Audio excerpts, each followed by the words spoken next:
আজকে আমরা বাজারে আসলাম। দেখেন বাজারে কি পরিমাণ, বাজারের দাম, বাজারে জিনিস প্রচুর পরিমাণের দাম। মাছের বাজারে মাছ 400 টাকা 500 টাকার নিচে কেজি ধরে কোনো মাছই নেই। ইলিশ মাছ ছোট ছোট মাছ, এগুলো 1000 টাকা কেজি। একটু বড় সাইজ যেটা, এটা 1600 টাকা, 2000 টাকা, 1800 টাকা এরকম।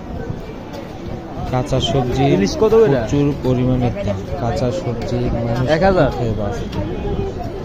এই সবজিওয়ালারা, মাছওয়ালারা একটু ঢাকা শহর একটু অবরোধ, একটু কারফিউ, এরা এই সুযোগের দিতেই থাকে। এরা যে একটু সুযোগ বাড়ে তাতে ওনাদের জিনিসের দাম বেড়ে যায়। প্রচুর পরিমাণে জিনিসের দাম বেড়ে। এগুলো দেখার মতন কোনো আইন শৃঙ্খলাই নেই, আইনের কোনো সহযোগিতা এগুলো দেখার মতন নাই। বাজারে এত পরিমাণ জিনিসের দাম, সাধারণ জনগণের এগুলো কিনতে হয়ে যায়। যারা কতদিন ধরে রাস্তায় বাইরে আনে, কতদিন ধরে রাস্তায় কাজ করে না, তারা কীভাবে তারা সংসার চালাবে? এই জিনিসের দাম বাড়বে।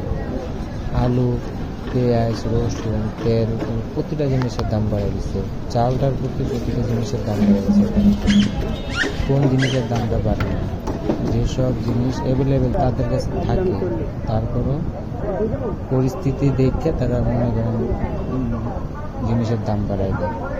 মূলা শাক কত করে?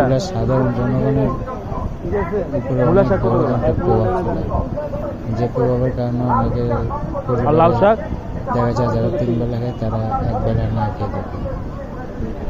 এগুলো আমাদের সরকারি লোকেদের দেখা উচিত যে অবরোধ থাকে, আমাদের বাজার সিস্টেমগুলো ঠিক আছে কিনা, রাস্তাঘাট, আমাদের বাজারে ঠিক আছে কিনা, এগুলো তার দেখা উচিত।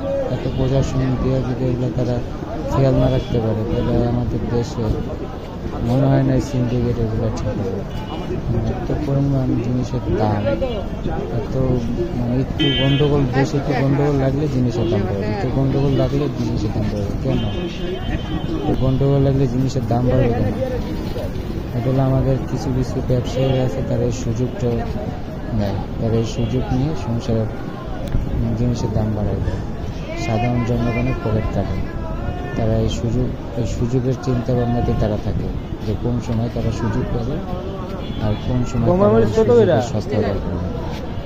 আমাদের দেশের সাধারণ জনগণ মেরে ফেলার কারণে মেরে ফেলার একটা সিস্টেম, ব্যবসায়ীদের বড় ধরনের সিস্টেম হবে। প্রতিটা জিনিসের কাঁচা সবজি, শুকনা সবজি, ডাল, চাল, তেল, প্রতিটা জিনিসের 3-4 দিন কারফিউ রয়েছে, 3-4 দিন